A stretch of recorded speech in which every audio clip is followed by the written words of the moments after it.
నమస్తే అండి. నేను మీ లక్ష్మీ చౌదరిని. వెల్కమ్ టు మిస్టరీ మధురములు తెలుగు ఆడియో స్టోరీస్. మన్సాస్ మరామి 115తో మీ ముందుకు వచ్చేసాను. కథలోకి వెళ్లే ముందు వీడియోకి లైక్స్, హైప్స్ ఇవ్వడం మర్చిపోకండి యార్. మీరు ఇచ్చే లైక్స్, హైప్స్ వల్ల కథ మరింత మందిలోకి రీచ్ అవుతుంది. ఇక ఆలస్యం చేయకుండా కథలోకి వెళ్ళిపోదాం. అవని ఇంటి గురించి చెప్పి శంకర్ గారిని మీకు అభ్యంతరం లేదు కదా అని అడుగుతుంది. అది నీ ఆస్తమ్మా, నువ్వెక్కడుంటానంటే అక్కడ ఉండడమే. పెళ్లి పనులు అక్కడే చేద్దాం కానీ నువ్వెలాగో పెళ్ళయ్యాక అక్కడ ఉండవు. ఇక మేమెందుకు అక్కడ అని అంటారు శంకర్ గారు. దానికి అవని కోపంగా, నా ఆస్తి కాదు, మన ఆస్తి అది. నాతో పాటు మీ ఇల్లు కూడా అవుతుంది. ఇంకోసారి అలా వేరు చేసి మాట్లాడకండి నాన్న. అంటే మీరు నన్ను ఇంకా పరాయిదానిగానే చూస్తున్నారు కదా అని బాధగా అంటుంది అవని. అయ్యో, అదేం లేదురా, నేనేదో మామూలుగా అన్నాను. చూడండి నాన్న, నాకు నా తల్లిదండ్రులు ఎవరనేది నిన్నటి దాకా నాకు తెలియను కూడా తెలీదు. నాకు తెలిసిందల్లా మీరే నా తల్లిదండ్రులు. ఇప్పుడేదో ఆస్తులు అంతస్తులు వచ్చాయని మీరు నాకు తల్లిదండ్రులు కాకుండా పోతారా? పైనుంచి చూస్తున్న అమ్మా నాన్న కూడా మీరు నాకు తోడుగా ఉన్నారని తృప్తిగా ఉంటారు. ఆ ఇంట్లో నేను ఉండకపోతే ఏమి? వస్తూనే ఉంటాను కదా. అయినా నా తల్లిదండ్రులుగా ఆ ఇంట్లో ఉండే అన్ని హక్కులు మీకున్నాయి. ఇంక ఈ విషయం మీద మీరెవరూ మాట్లాడొద్దు. అభయ్ సార్ అన్నట్లు కొన్ని కొన్ని విషయాల్లో వాదనలు పెట్టుకోకుండా నిర్ణయాలు తీసుకోవడం మంచిది. మనందరం షిఫ్ట్ అవుతున్నాం. ఇల్లు కొద్దిగా క్లీన్ చేయిస్తున్నారు. అదంతా అయిపోగానే అందులోకి షిఫ్ట్ అయిపోదాం అంటుంది అవని. ఈ ఓనర్కి చెప్పాలి కదా ముందే. సడన్గా చేస్తున్నామంటే ఆయన మాత్రం ఊరుకుంటారా అని అడుగుతారు అను. నేను రాజారాం అంకుల్తో మాట్లాడి చూస్తాను. అనుకోకుండా ఇలా మారాల్సి వస్తుందని చెప్తాను. అంతగా కావాలంటే 2 నెలల అడ్వాన్స్ ఉంచేసుకోమని చెప్తాను. అదేం పెద్ద సమస్య కాదు అని అంటుంది అవని. సరే, నీ ఇష్టమమ్మా, నువ్వెలా అంటే అలా. ఇంక మీరు జాబ్ గురించి కూడా ఏమీ ఆలోచించకండి నాన్న. మీరు ఎక్కువ కష్టపడకూడదు. 6 షేర్ మీద వచ్చే అమౌంట్ మీకు సరిపోతుంది. కాబట్టి మీరు ఎక్కువ ఆలోచించొద్దు. ప్రశాంతంగా ఉంటే చాలు. ఆరుకి మీ అవసరం ఇంకా చాలా ఉంది. వాడు మిమ్మల్ని చాలా మిస్ అయ్యాడు. మీరు కూడా వాడిని చాలా మిస్ అయ్యారు. కాబట్టి ఇక నుంచి వాడితో ఎక్కువ టైం స్పెండ్ చేయండి అని అవని అనగానే, అలా నేను ఉండలేనురా బంగారం. చిన్నదన్నా ఏదో ఒక జాబ్ చేస్తాను. మరీ ఇంట్లో అలా ఖాళీగా ఉండాలంటే నా వల్ల కాదు. అల్లుడు గారు ఏదో ఒకటి చిన్న జాబ్ ఇచ్చినా చాలు. బయట ఎక్కడో చేయవసరం లేదు. నాకెలాగో అకౌంట్స్ బాగా తెలుసు కాబట్టి ఆ సెక్షన్లో చిన్న జాబ్ ఇమ్మని చెప్పు. అంతే తప్ప ఇప్పుడు నుంచే ఖాళీగా ఉండమని మాత్రం అనకు. ఇప్పుడు నుంచే చెయ్యంలే, పూర్తిగా తగ్గాకే చేస్తాను అని అంటారు శంకర్ గారు. ముందు ఫుల్గా రెస్ట్ తీసుకోండి. మొత్తం తగ్గాక అప్పుడు ఆలోచిద్దాం. నేను వెళ్ళి వంట చేస్తాను అని కిచెన్లోకి వెళ్ళిపోతుంది అవని. ఆ తల్లిదండ్రుల నిలువెత్తు ప్రేమ రూపం అవనిలో అచ్చు గుద్దినట్టు వచ్చింది. ఈ ఆస్తులు అంతస్తులు చూడగానే తనలో చిన్న మార్పైనా వస్తుందేమో అనుకున్నాను. కానీ కొద్దిగా కూడా ఏం మార్పు రాలేదు అని అంటారు శంకర్ గారు. పుట్టింది పుణ్యాత్ముల కడుపున, పెరిగింది మన దగ్గర. ఎలా మారుతుంది తన మనసు? ఆ పిచ్చిది అందరి గురించి ఆలోచిస్తూ ఉంటుంది. అలాంటి మనస్తత్వం ఉన్న వాళ్ళల్లో కొంచెం కూడా మార్పు రాదంటారు అను గారు. అభి ఇంటికి వెళ్ళి రిలాక్స్ అయి 7 అవుతుండగా కిందకొస్తాడు. హాల్లోనే ఉన్న హర్ష గారి పక్కన కూర్చొని, ఇంటి పని అంతా అయిపోయిందా నాన్న అని అడుగుతాడు. ఇంకో రోజుంది అభి, రేపంతా చేసేస్తే అయిపోతుంది. ఇందాకే వెళ్ళి చూసేసి వచ్చాను అని అంటారు హర్ష గారు. అది అయిపోగానే పంతులు గారితో మాట్లాడి మంచి రోజు చూసి అవని వాళ్ళని ఆ ఇంట్లోకి షిఫ్ట్ చేసేయడమే నాన్న అంటాడు అభి. అవని ఒప్పుకుందా దానికి అని అడుగుతారు సుచిత్ర. అడగగానే ఒప్పుకునే రకమా? చెప్పాల్సిన రీతిలో చెప్తేనే ఒప్పుకుంటుంది. సెంటిమెంట్ డైలాగ్స్ ఒక 2 చెప్పాను, ఒప్పుకుంది ఇంకా అని అంటాడు అభి. మీ రమత్త కూడా అలాగే ఉండేది. ప్రతిదీ మొహమాటంగా ముందు వద్దు అనేది. తర్వాత అందరం కలిసి బలవంతంగా ఒప్పించేవాళ్ళం అని అంటారు సుచిత్ర గారు. అయితే మొత్తం రమత్త పోలికలొచ్చాయా? మొత్తం అని కాదు కానీ వాళ్ళిద్దరూ బంగారాలే. వాళ్ళ బుద్ధులే అన్నీ వచ్చాయి. అందరి కోసం ఆలోచించేవారు ఇద్దరు. స్వార్థం అనేది లేదు ఇద్దరిలో. వాళ్ళతో పాటు అందరూ బాగుండాలని కోరుకునేవాళ్ళు. అదే ఇప్పుడు ఆవనికి కూడా వచ్చింది అంటారు సుచిత్ర. ఇప్పుడు ఈ వారంలోనే పార్వతి గారికి ఆపరేషన్ అంటే పెళ్ళికి ఇబ్బంది అవుతుందేమో కదా అని ధను గారు అడుగుతారు. ఇబ్బంది ఉండదని చెప్పారు డాక్టర్. కూర్చొని ఆవిడ అన్నీ చూడొచ్చని చెప్పారు అంటాడు అభి. పనులు ఎలాగో ఆవిడకు ఉండవు కదా, అవసరం అనుకుంటే చేయించేయడమే మంచిది, అశ్రద్ధ చేయకుండా అని అంటారు హర్ష. నేను కూడా అదే అనుకున్నాను నాన్న. అవును, అసలు సంగతే మర్చిపోయాను. ఉదయం అవని వాళ్ళ ఇంటికి బెదిరించడానికి ప్రభాకర్ వెళ్ళాడు. అదంతా రికార్డ్ చేశారు వాళ్ళు. అత్తయ్య హడావుల్లో పడి ఆ విషయమే మర్చిపోయాం అందరం అని అనుగారికి ఫోన్ చేస్తాడు అభి. అవని కిచెన్లో ఉండగా అనుగారి ఫోను మోగుతుంది. అనుగారు ఫోన్ చూసి మనవడేంటి ఇప్పుడు ఫోన్ చేస్తున్నాడు అనుకొని ఫోన్ లిఫ్ట్ చేసి హలో అని అంటారు. హలో అమ్మమ్మ, ఉదయం మీరు రికార్డ్ చేసింది నాకు సెండ్ చేయండి అని అంటాడు అభి. పార్వతికి అలా అయ్యేసరికి అసలు ఆ విషయమే మర్చిపోయాం అభి, ఇప్పుడే పంపిస్తాము అని అంటారు. ఎలా ఉంది అత్తయ్యకి? బాగానే ఉంది. అవని ఇచ్చిన సూప్ తాగి కూర్చుంది. సరే, ముందు ఆ వీడియో పంపించండి, నేను ఒకసారి చూడాలి అని ఫోన్ కట్ చేస్తాడు అభి.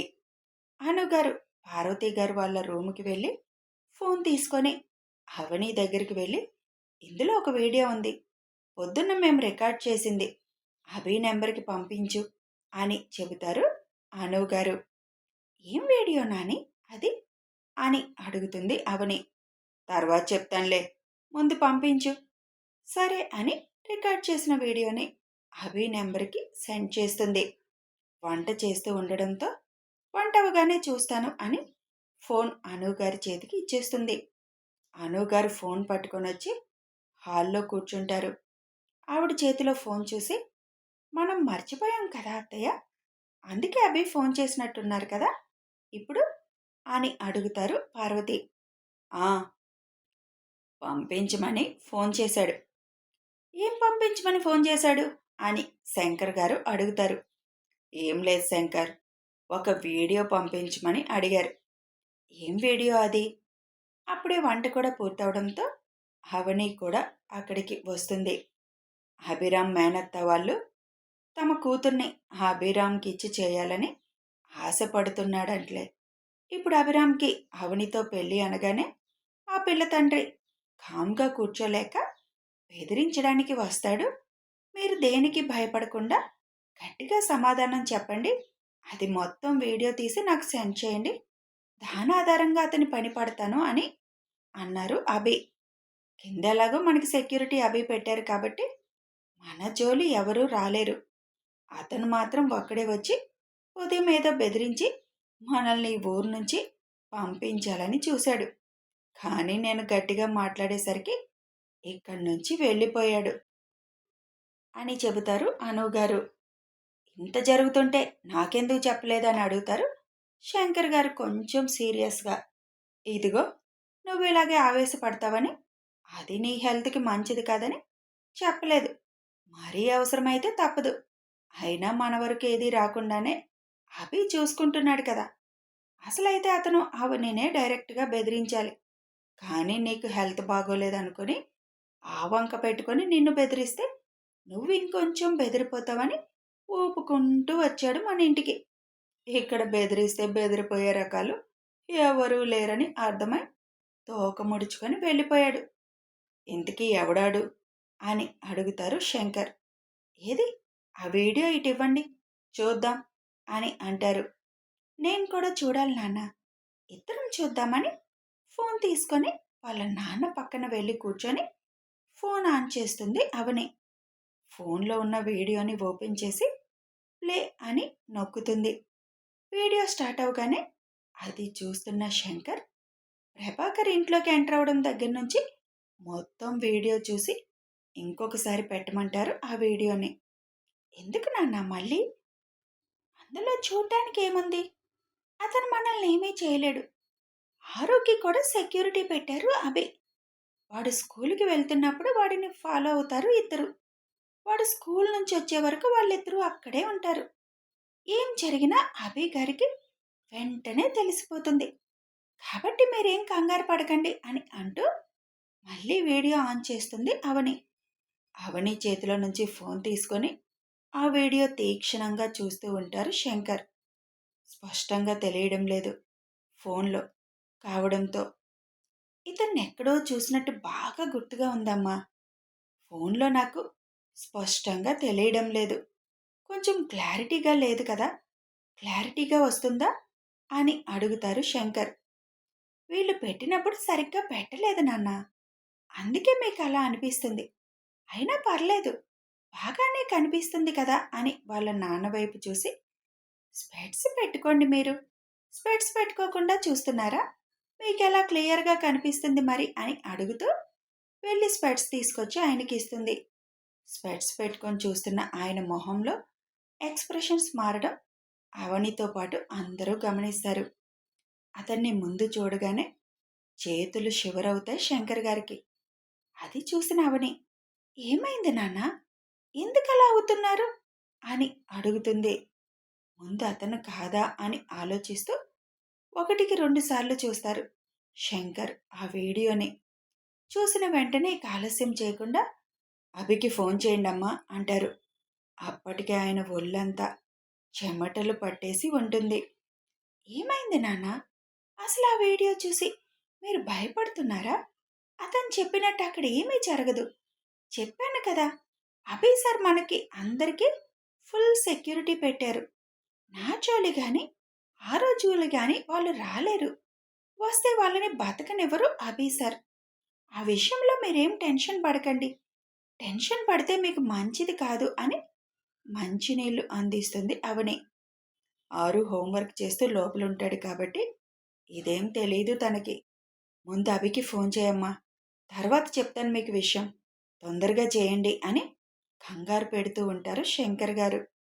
సరే సరే, మీరు టెన్షన్ పడకండి, నేను ఫోన్ చేస్తాను అని అభికి ఫోన్ చేస్తుంది అవని. ఆ వీడియో అంతా చూసి చాలా సీరియస్గా డిస్కషన్ చేసుకుంటున్నారు అభి హర్ష గారు. వీడు మరీ ఇంత తెగించాడేంటి, ఆయన అంత ధైర్యంగా ఎలా వెళ్ళాడు అసలు? ఇంత బెదిరించడానికి వెళ్ళినప్పుడు కనీసం సీసీ కెమెరాలో రికార్డ్ అవుతుంది, తెలిసిపోద్ది అని గుర్తులేదా వాడికి అని అడుగుతారు హర్ష గారు. ఆవేశంలో సీసీ సంగతి అయితే మరిచిపోయాడు నాన్న. అదీ కాకుండా బెదిరిస్తే భయపడి వెళ్ళిపోతారు, బయటికి చెప్పరు. తనెవరో వాళ్ళకి తెలీదు చెప్పడానికి, మనం వెళ్ళేసరికి వాళ్ళు ఉండరు అన్న ధైర్యంతో వెళ్ళాడు. కానీ అక్కడ మనకు అనుమానం వచ్చిందని ముందుగానే జాగ్రత్త పడ్డామని అతనికి తెలియదు కదా, అందుకే అంత ధైర్యంగా వెళ్ళాడు. లేకపోతే ఎందుకు వెళ్తాడు? మోహం అంతా కప్పుకొని వెళ్ళేవాడు, లేదా వేరే ఎవరినైనా పంపించేవాడు. ఇక్కడ కేవలం మన వరకు విషయం రాదని ధీమా అతనికి అని అంటాడు అభి. ఎంత ధీమా అయితే మాత్రం వెళ్ళి అలా బెదిరించేస్తాడా? అవని వాళ్ళు ఊరొదిలి వెళ్ళిపోతే వాడి కూతుర్ని మనం చేసుకుంటామా అని హర్ష గారు సీరియస్గా అంటారు. చేసుకుంటామా లేదా అన్నది పక్కన పెడితే మన నుంచి వాళ్ళని దూరం చేయడం ఆయన ముఖ్యమైన ఉద్దేశం. వీళ్ళు ఇలా మాట్లాడుకుంటూ ఉండగానే అవని నుంచి అభికి ఫోన్ వస్తుంది. అవని ఫోన్ చేస్తుంది ఉండండి అని అక్కడి నుంచి పక్కకు వెళ్తాడు అభి. ఫోన్ లిఫ్ట్ చేయగానే, ఏంటి మేడం ఇంత తొందరగా గుర్తొచ్చాను అని అడుగుతాడు నవ్వుతూ. అభి సార్, మీకు ఒక వీడియో పంపించాను కదా, ఆ వీడియో నాన్న చూసిన దగ్గర నుంచి కొద్దిగా ప్యానిక్ అవుతున్నారు. విషయం ఏంటని అడిగితే మాకేం చెప్పడం లేదు, మీకు అర్జెంటుగా ఫోన్ చేయమని అంటున్నారు. ఎందుకు? నీ గురించి వాడు తిక్క తిక్కగా వాగాడని భయపడుతున్నారేమో. అలాంటి భయాలేం పెట్టుకోవద్దని నువ్వు చెప్పలేదా అంటాడు అభి. చెప్పాను సార్, కానీ మీతో అర్జెంటుగా మాట్లాడాలి అంటున్నారు. అందుకే ఫోన్ చేశాను. ఒకసారి నాన్నతో మాట్లాడండి అని అంటుంది. ఫోనివ్వు, నేను మాట్లాడతాను అని అభి అంటుండగానే అవని చేతిలో ఫోన్ లాక్కుంటారు శంకర్ గారు. బాబు అభిరామ్ అని వణికే గొంతుతో శంకర్ గారు పిలవడం విన్న అభి, మీరేం భయపడకండి, వాడేం చేయలేడు, నేను వాడికి చెక్ పెడతాను కదా, మీరు అస్సలు స్ట్రెస్ అవ్వద్దు అని అంటుండగా, అది కాదు బాబు, ముందు నేను చెప్పేది వినండి అని అంటూ, ఆ వీడియోలో ఉన్న అతను ఆ వీడియోలో ఉన్న అతను అని తడబడిన గొంతుతో, అతనెవరో కాదు బాబు, అవని పేరెంట్స్ని చంపిన అతను, అతనే అని అంటారు శంకర్. ఆ మాట వినగానే అక్కడ అభితో పాటు ఇక్కడ అవని అను గారు అందరూ షాక్ అవుతారు. వాట్, ఏం మాట్లాడుతున్నారు మామయ్య, మీరు చెప్తుంది నిజమా, కరెక్ట్గా చూసారా అతన్ని అని అభి అడుగుతాడు.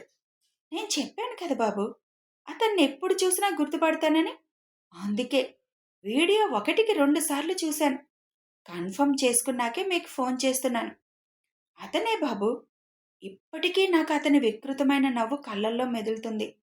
వాడు చాలా మూర్ఖుడు బాబు అని అంటారు శంకర్ గారు. ప్రభాకర్ ఎదవని తెలుసుగాని ఇలా ప్రాణాలు కూడా తీస్తాడని ఎక్స్పెక్ట్ చేయలేదు అభి. వాళ్ళని ఎందుకు చంపాడు అసలు అని ఆలోచిస్తూనే, నేను ఇప్పుడే బయలుదేరి అక్కడికి వస్తున్నాను మావయ్య, మీతో డైరెక్ట్గా మాట్లాడతాను, ఈ విషయంలో మీరేం టెన్షన్ పడొద్దు, నేను చూసుకుంటాను ఇంక మొత్తం అని ఫోన్ కట్ చేస్తాడు అభి. ఇక్కడ అవని మాత్రం ఇంకా షాక్లోనే ఉండిపోయింది. నువ్వు చెప్తుంది నిజమేనా, అతనేనా అవని అమ్మా నాన్ని చంపింది, అతనికేం అవసరం అసలు అని అడుగుతారు అనుగారు. అది నాకు మాత్రం ఎలా తెలుస్తుందమ్మా, కానీ నేను కరెక్ట్గా చెప్పగలను, అతనే, ఆ రోజు అతనే అంత క్రూరంగా ప్రవర్తించింది. అతన్ని నేను మళ్ళీ 5 ఏళ్ల క్రితం చూశాను. అతన్ని చూసిన రోజు టెన్షన్తో నాకు ఇలా అయ్యింది అని చెప్తారు శంకర్ గారు. అది వినగానే అవని అక్కడే కూలబడిపోతుంది బాధగా. ఫోన్ కట్ చేసిన అభి లోపలికి వెళ్ళి, నాన్నా, నేనొకసారి అవని వాళ్ళ ఇంటికి వెళ్ళొస్తాను, మీరు కూడా వస్తారా, పనుంది అని అడుగుతాడు అభి. ఇప్పుడేం పని అభి, వీడియో చూసిన శంకర్ గారు ప్రభాకరే అవని వాళ్ళ పేరెంట్స్ని చంపినతను అని అంటున్నారు, అందుకే నేను వెళ్తున్నాను అని అంటాడు అభి. వాట్ అంటూ అక్కడున్న ముగ్గురు షాక్ అవుతారు. కథ కొనసాగుతుంది. మరి ఈ ప్రభాకర్ అప్పుడే అవని వాళ్ళ పేరెంట్స్ని చంపేశాడా? అవని వాళ్ళ కూతురని తెలిస్తే ఎలా రియాక్ట్ అవుతాడో తెలియాలి అంటే కథని ఫాలో అయిపోండి.